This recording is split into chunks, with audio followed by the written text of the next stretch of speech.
où est-ce qu'on en est, enfin, et j'aimerais aussi, pour aller élargir un peu plus, où est-ce qu'on en est au niveau de la réglementation, justement, des produits dérivés, du marché à terme, de la caisse de compensation.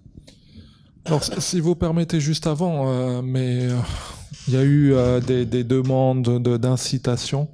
Et évidemment, je suis d'accord, mais je voudrais justifier. Parce qu'à chaque fois que les autorités écoutent incitation, on dit « Ah, mais bien sûr, vous nous demandez de l'argent. » Donc, je voudrais quand même prendre un mot pour expliquer pourquoi le développement économique du Maroc est intimement lié à celui de la bourse. Aujourd'hui, le plus grand problème de l'économie marocaine, c'est qu'elle est trop dépendante du secteur public. Il y a beaucoup d'études, c'est dans le nouveau modèle de développement. Sa Majesté l'a rappelé quand il a fait une séance de travail sur la charte d'investissement. Aujourd'hui, le secteur privé ne pèse qu'un tiers de l'investissement. Il doit doubler et ça vient pas en diminuant la part du public, c'est au contraire. Donc, quelque part, il doit quadrupler. On voit un tiers à deux tiers, on pense que c'est le double. Non, il doit quadrupler le secteur privé.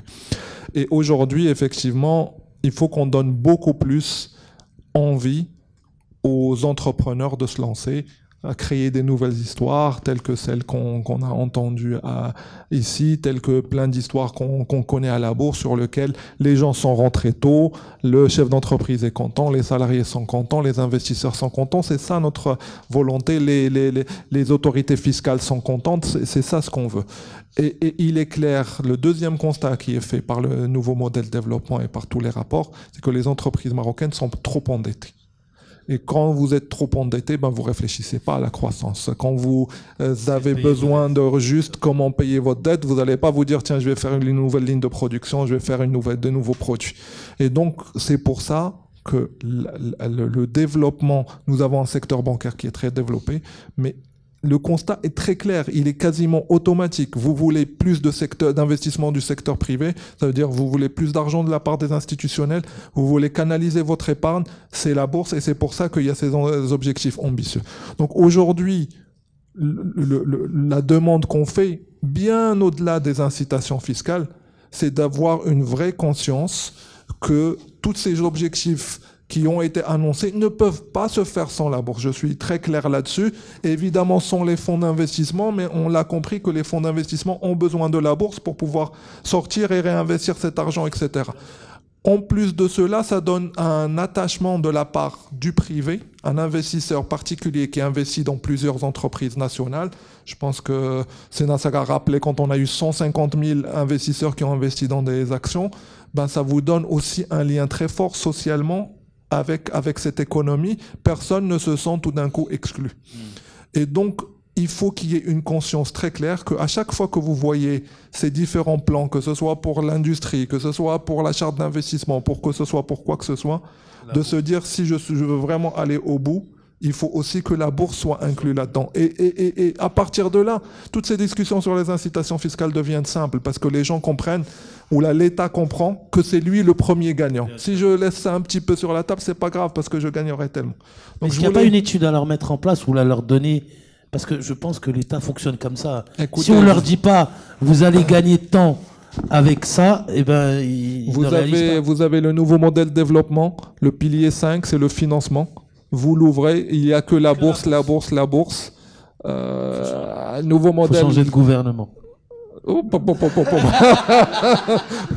Non, c'est pas le but. Là. Le but, c'est juste. Non, mais le but, c'est pas ça. Le but n'est pas ça. Le but est peut-être, je ne sais pas. C'est juste le but est peut-être qu'un politique, quand il regarde le paysage économique, il se dit la bourse est un luxe. Zouine à la bourse.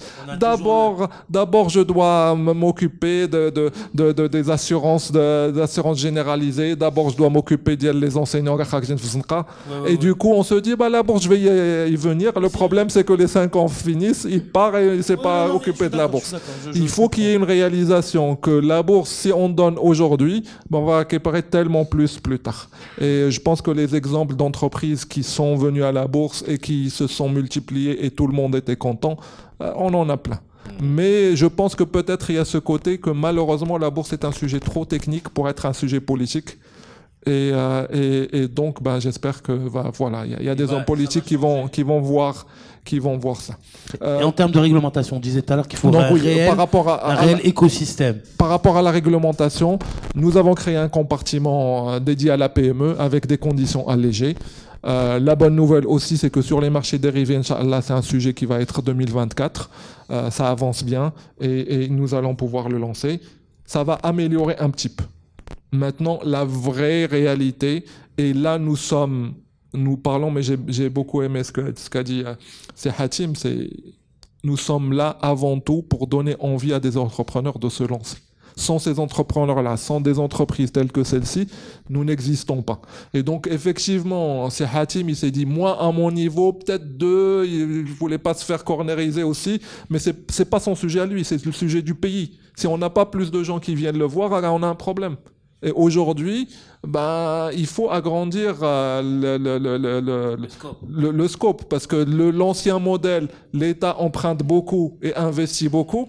Voilà, on est en train d'arriver aux limites. Je pense que tout le monde est clair. Et cette réinvention, elle ne le concerne pas lui, elle le concerne, enfin, voilà, tout le monde. Tout le monde. Et après, j'aime bien votre idée du cercle. Il faut créer un cercle vertueux. Et les marchés de capitaux ne sont là que pour épauler les entreprises, que pour épauler les besoins de financement de l'État.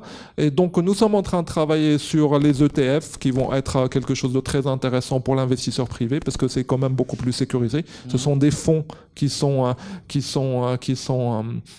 cotés en bourse. Nous sommes en train de travailler également sur les OPCI parce que les OPCI cotés, l'OPCI, comme vous le savez, c'est un produit de rente locative. Donc, il est très intéressant pour quelqu'un qui a de l'épargne et qui veut pas prendre beaucoup de risques. Donc tout ça, au niveau des produits, je pense qu'on n'est pas mauvais du tout.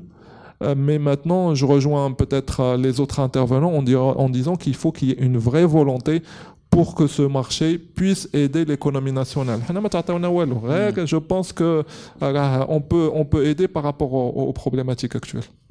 Peut-être le dernier point que j'allais dire pour aussi, c'est qu'une économie efficiente, c'est une économie qui arrive à puiser les ressources de manière optimale et les mettre sur les bons projets.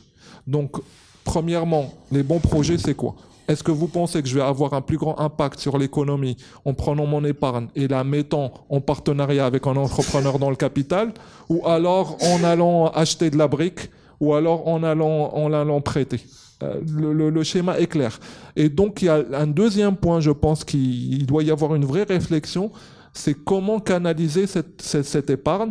On a parlé peut-être d'une refonte du PEA, mais en tout cas, c'est dommage parce que nous avons des ressources qui sont là. On sait l'épargne des Marocains vivant au Maroc, mais aussi le nombre de demandes que j'ai de Marocains qui sont dans le monde et qui disent « nous rentrons de l'argent de manière émotionnelle, mais si vous nous donnez des véhicules d'investissement bien structurés, nous pouvons rentrer 5 fois plus d'argent parce que c'est de l'investissement, c'est de l'épargne. » Et donc, il y a une vraie réflexion entre on appelle ça du Asset Liability Management. Moi, mon épargne, je suis supposé la toucher que quand je vais prendre ma retraite. Bon, moi, je suis un peu vieux, mais je parle avec beaucoup de jeunes là qui peuvent attendre 20 ans. Ben, vous pouvez imaginer si vous arrivez à tirer ça et que vous les investissez dans les bons projets.